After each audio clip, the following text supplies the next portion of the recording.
Assalamualaikum warahmatullahi wabarakatuh. Halo teman-teman, di video kali ini coba kita bahas saham Bank Niaga ya, atau BNGA. Hari ini hari Senin 28 Agustus ya, pukul 5.33 ya, atau setengah 6. Di perdagangan hari Jumat kemarin saham BNGA turun ya, dari 1.700 ke 1685, sempat terendah di 1670 ya, kemudian mantul. Secara PBV ini saham BNGA ini masih termasuk murah ya, 0,92, pernya 6,5. Kalau kita lihat secara mingguan ini masih turun, sempat di harga terendah di 1650. Satu bulanan masih naik ya, karena sempat di harga tertinggi di 1790 ya. Kemudian setelah itu turun terus nih ya, dari 7 Agustus sampai dengan akhir ini turun terus, walaupun sempat menguat nih ya di 1730, kemudian longsor lagi. 3 bulan masih naik, 6 bulan masih naik lumayan ini BNGA. 1 tahun juga naik lumayan ya. Jadi kalau teman-teman pegang saham BNGA ini 1 tahun yang lalu di harga 1040 ya, sekarang sudah 1685. Kenaikannya berarti 62% ya. Ini luar biasa nih. Kalau 3 tahun juga naik tinggi, 5 tahun naik ya, walaupun nggak terlalu besar ya, karena sempat di harga 1170, cuman saat krisis kemarin terkoreksi di 550. Nah ini saat COVID kemarin itu, kalau kita punya dana masuk ini cuannya lebar nih. Nah isunya apa nih BNGA ini?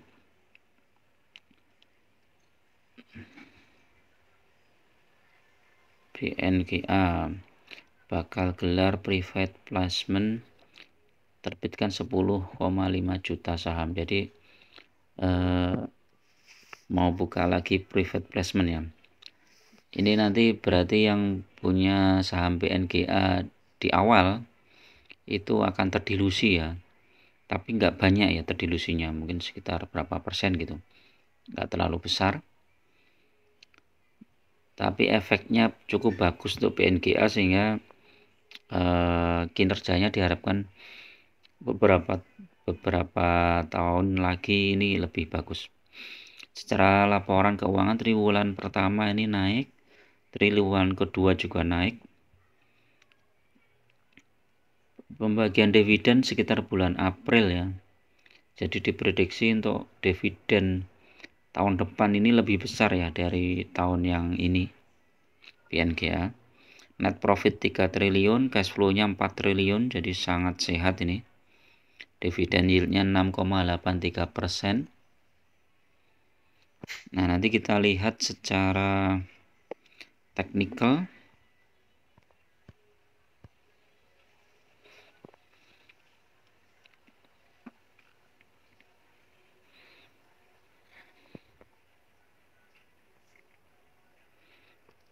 BNGA ini bisa dipertimbangkan ya teman-teman untuk saham perbankan yang cukup prospek ya teman-teman. Karena memang PBV-nya masih kecil, kemudian harga sahamnya juga masih murah. Nah, kalau kita lihat secara MACD memang masih turun ya, walaupun masih positif ya. Tapi nanti lihat sentimen sentimennya, newsnya. Kalau misalnya perbankan naik, biasanya ini akan naik juga. Kalau kita lihat secara Bollinger, coba Bollinger ini lumayan bagus, hampir menyentuh support kuat di 1650 ya teman-teman. Bisa antri buy di sekitar itu 16. Kalau hari Jumat itu 1670 ya, antri di situ 1670, 1665 sampai 1650 ya. Di atas 1650 ini bagus. Kita lihat perdagangan hari ini ya. Kalau secara sebentar.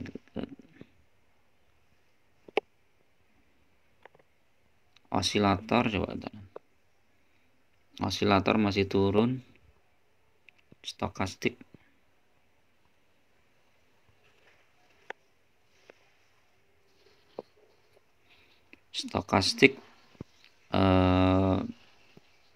lumayan masih bisa masuk teman-teman.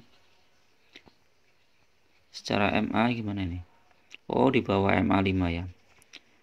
Walaupun di bawah MA5 tapi masih di atas MA100 dan MA200 ya. Jadi masih ada potensi di atas MA50 juga.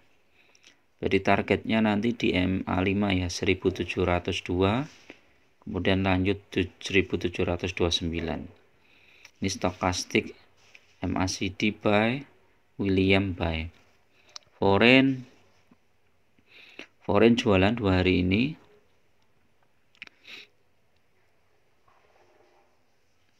Rekomendasi coba kita lihat 1950 lumayan.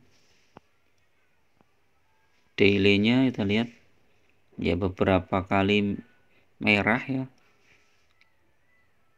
Ini karena mungkin salah satunya ya karena isu placement itu ya teman-teman.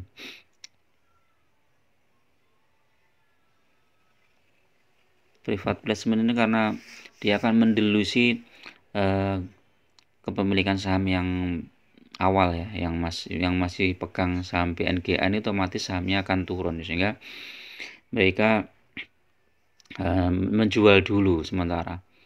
Terus nanti kalau sudah ada potensi untuk mantul baru masuk nih teman-teman. Jatuh tempo pembayaran obligasi 2 bank sini. Oh, jatuh tempo ya. Pembayaran. Oh, ini termasuk sahamnya Pak Locking Hong ya, BNGA ini teman-teman. Ya.